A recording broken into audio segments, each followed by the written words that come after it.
We're good.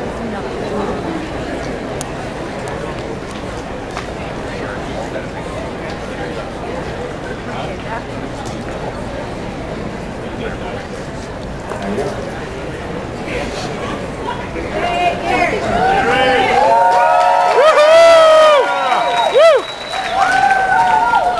I should be applauding you, trust me. That's true, go ahead. Okay.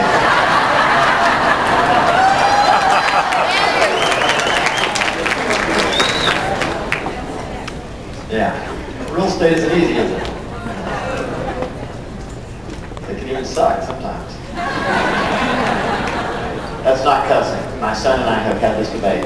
That's not cussing. Ass is a religious cussing word.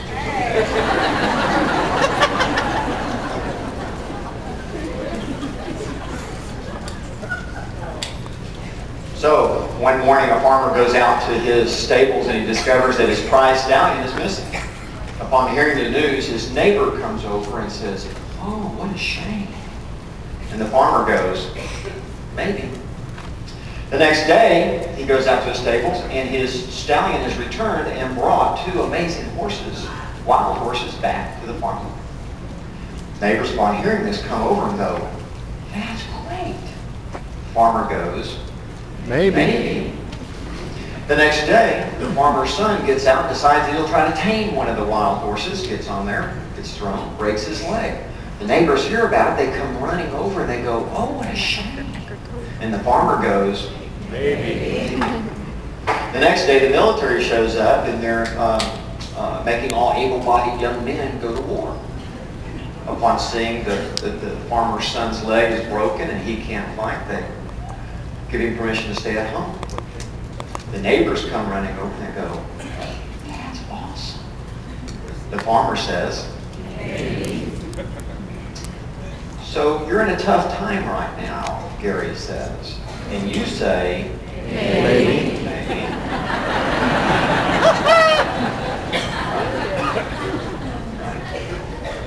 I'm not even going to stand up here and pretend that you're in a good situation. Okay? You're in a tough spot. The interesting thing about tough spots is everyone wants to say my tough spot was tougher than your tough spot. You know, there's probably a historical debate that could go on and probably settle that. But if it's you that's in the tough spot and it's your life, you don't really care about the other person's view, do you? Say no. No.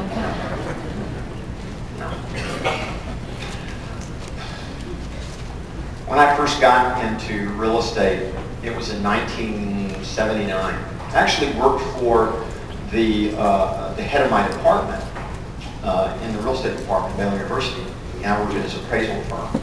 So I actually had been in the business about a year or so before I started selling. And when I got into business in 1979, interest rates were 10%. And in Texas, they had a thing called usury. And usury says you cannot charge more than 10% interest rate to the buyer. Well, how many of you were in the real estate business in 1979? 1979, interest rates went to over 20%. Now, is that a good or bad rate? It was the rate. Hey, maybe. Yeah. You had usury in Texas, so the seller, I was going on listing appointments. I'm 22 years old, I'm going on listing appointments and asking sellers to pay as many as 16 discount points in order to sell their home. Now, what's interesting is I had two gentlemen, I'm pointing like this because they sit over here. I can visually see that, right? We were in this little bitty office with these metal desks, and I had two gentlemen with me. And they had been in the business long. And their attitude was, this is ridiculous, nobody should buy or sell in this climate, and we're just going to wait till things get better. Me, I looked up and said, I think I just need to go and sell real estate. I guess I'm stupid and naive. I don't know any better. I'll just go do it.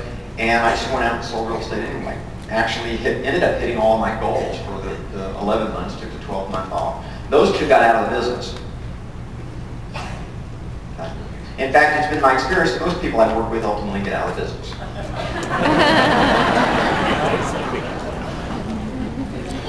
I don't know that that's good or bad. Okay? What I know is that I didn't. And what I also noticed is that there was a period of time when, in '79, where it was tough, and then once I figured it out, just went on and it got good from there. Fast forward to 1983, and in December of '83, I, along with a partner, Joe Williams, started a company we called the Keller Williams Realty. In 1985, the company's now literally 1 year old. We've made $100,000 in profit our first year. And my wife of a little over 2 years comes home and says, I don't love you, I never loved you. Been having some affairs on you. And so we never spoke again.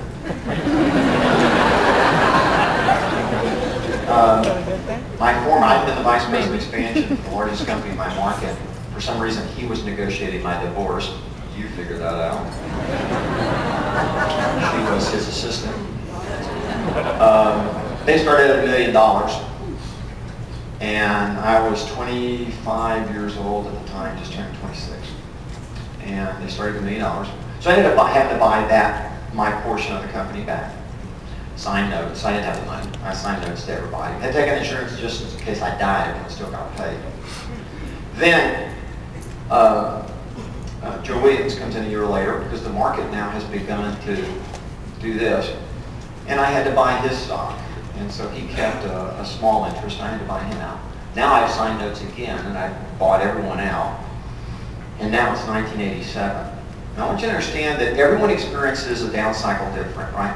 Well, when the government talks about it, you read it from the CNN or Fox News, that's all well and good. Because they say that nationally, real estate prices have only dropped 4.5%. Okay. Which one? Well, in this part of the country, yeah. That's laughable, you know. Well, in 1987, which was the whole S&L mess up, you know, they changed the tax laws, is what they did. And they literally devalued real estate, particularly investment real estate, just devalued it like unbelievable. People had been buying losses and now you couldn't take the loss. Okay, as a deduction. And what happened was the market crashed. In Texas, it crashed harder than it crashed, and I guess it was Louisiana, Texas, Oklahoma. It crashed harder there than anywhere else in the country. Okay? And the only reason I say that is because if you met someone from somewhere else during that period, they would give you a different perspective on how bad it was. In our market, in 2 years, we went from doing 1.6 billion in volume to doing below 700 million in 24 months. We went from having over 5,000 realtors on our board down to below 1,800, somewhere around 1,700 agents were left within 24 months. I mean, it was just a moving van going out of town. You would look up and down the streets and there was foreclosure. Basically, and these were all ended up being managed by Housing Urban Development, so it's HUD. And if you couldn't spell H-U-D, you know, you couldn't sell real estate in my market for about 2 or 3 years. And this lasted from '87 to probably the early '90s, okay? And the only reason I tell you this is because we all have our issues. Me, I was definitely having one of mine. You know, where here I am in my mid-20s, and all of a sudden I have to buy my life back, and then I have to buy my company back, and then the market crashes. And we had gotten to be the 10th largest. We had about 70, I think about 71 or 2 associates, somewhere in that range in the firm, plus employees. The next thing you knew, I had 38, and all my employees walked out. There was a competitor in town. They were willing to pay them to not have to train them. So my entire staff just walked out. Okay. Actually, my bookkeeper, who she and I were good friends, I said, well, would you do mine on the side part-time? So she was doing books for Remax during the day, and at night she was doing mine. Keller Williams. She was an honest person. I even gave her the computer.